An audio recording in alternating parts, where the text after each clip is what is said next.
Hasina murder করেছে, প্রত্যেক মামলায় হাসিনার নাম আছে। হাসিনা কাকে খুন করেছে? আরে সালমান রহমান কাকে খুন করেছে?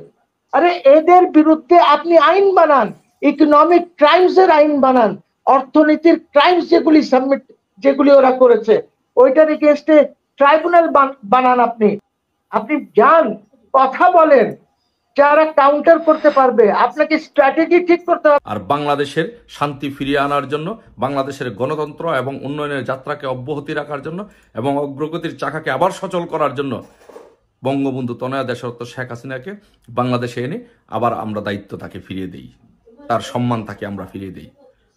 It is government তো dead government. It's a dead government. ওয়াকারুজ্জামানকে বলছি, আপনি তো একটা রোল প্লে করেছিলেন। আপনি তো দুই দলের সাথে আলাপ করেছেন, বিএনপির সাথে আর জামাতের সাথে। তখন তখন আপনাকে উচিত ছিল যে একটি রিভলিউশনারি গভর্নমেন্ট করার। আপনি তা করেন যে কালকে যেন তারা ফেনী নদী ক্রস করে না আসে। ওইখানে বসে আপনি যমুনাতে একটি বলে দিলেন যে যদি আপনারা এটা করেন তাহলে হেনু হয়ে যাবে, তেনু হয়ে যাবে। You must understand that India is not a super power, India is a medium power. এবং ইন্ডিয়ান আর্মি যে আছে, it's a very big army, বুঝছেন? And you are not Pakistan যে আপনি ওদের সাথে যুদ্ধ করে নেবেন, সেটা পারবেন না। ইন্ডিয়ার স্ট্র্যাটেজিক ইন্টারেস্ট আছে এখানে। ওরা জানে যে বে অফ বেঙ্গলের কি সিচুয়েশন আছে, ওরা জানে যে আপনাকে চট্টগ্রাম থেকে ইয়ে করে দিলে আপনার খুলনা মোল্লা সব নিয়ে যাবে। You must understand one thing, Pakistan যখন হয় 1947-এ, তখন কিন্তু Hindus voted for Pakistan. Hindus তখন পাকিস্তানের জন্য ভোট দিয়েছিল। তারা যদি ভোট না দিত তাহলে খুলনা, ফরিদপুর, টরিদপুর আপনি পেতেন না, এগুলি চলে যেত।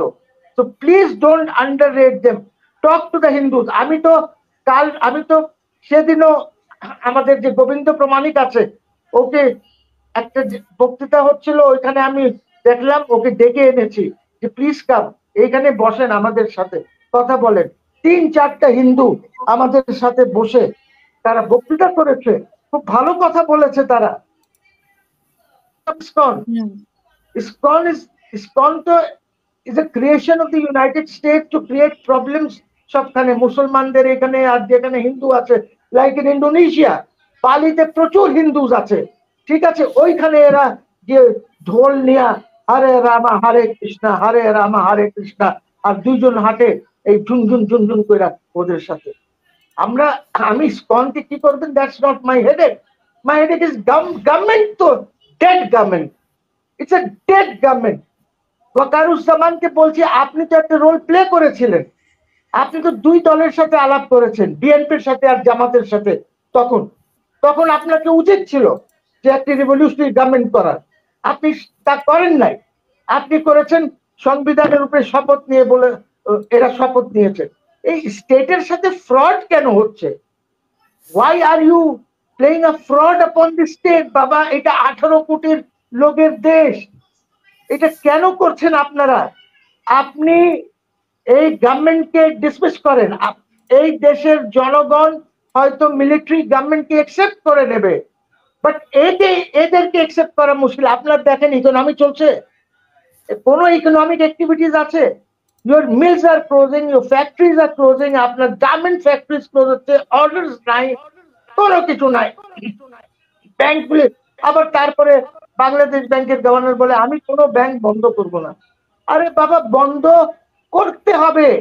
আপনার আমেরিকাতে কত ব্যাংক বন্ধ হয়েছে আপনারা জানেন? যখন প্রবলেম হয়েছিল ওবামার সময়, কত ব্যাংক বন্ধ হয়েছে। ব্যাংকে বন্ধ করলে আপনার ইকোনমিক কোল্যাপস করবে না। তারপরে আপনি দেখেন, আপনি আইসিটিতে কি করছেন? হাসিনা মার্ডার করেছে, প্রত্যেক মামলায় হাসিনার নাম আছে। হাসিনা কাকে খুন করেছে? আরে সালমান রহমান কাকে খুন করেছে? আরে এদের বিরুদ্ধে আপনি আইন বানান, ইকোনমিক ক্রাইমস এর আইন বানান, অর্থনীতির ক্রাইমস যেগুলি ওরা করেছে ওইটার এগেইনস্টে ট্রাইব্যুনাল বানান আপনি। সেখানে এই যত ব্যবসায়ী যারা এই দেশকে লুটপাট করেছে, যত রেগুলেটরস, বাংলাদেশ ব্যাংকের গভর্নর্স, আপনার বাংলাদেশ সিকিউরিটিজ এক্সচেঞ্জ কমিশনের চেয়ারম্যান গুলি, আপনার ইডরা ইন্স্যুরেন্সের চেয়ারম্যান কে ছিল, ইডরার এদের সবের বিরুদ্ধে আইনি ব্যবস্থা নেন, যেন আর কেউ কোনো সময় এগুলি না করতে পারে। আপনি তো কিছুই করছেন না, আপনি কিছু পারছেনই না। আজ পর্যন্ত ডিজিটাল আইন বাদ হয় নাই। এটা এনি পলিটিক্যাল গভর্নমেন্টে এটা কত 3 লাইনের সালা নোটিফিকেশন হবে, জাস্ট 3 লাইনস, 3টা লাইনের নোটিফিকেশন হয়, ব্ল্যাক লস গুলি সব বাদ দিতে পারেন আপনি। কাকে শেখায় এরা? I don't understand. ওইখানে দাঁড়ায় কোর্টের ভিতরে দাঁড়ায় ডিম মারলে হবে? কোর্টের বিরুদ্ধে জজে ডিম মারলে হবে? No no. বিএনপি কে বলা উচিত যে আমরা সরকারে যেতে চাই, আমরা সরকার চালাবো। আমরা দেশ তো ধ্বংস করতে পারি না কোনোভাবে। এখন তো দেশ থাকবে কিনা এটা নিয়ে একটা চিন্তা সবের মাথায়। এন্ড কাম জানুয়ারি 20 এটা তো আরো খারাপ অবস্থা হয়ে যাবে এখনই যদি আমরা না শুধরাই এইগুলি। ডাকেন বিএনপি কে, ডাকেন জামাতকে, ডাকেন মুসলিম লীগকে, ডাকেন এবি পার্টিকে, ডাকেন এইসব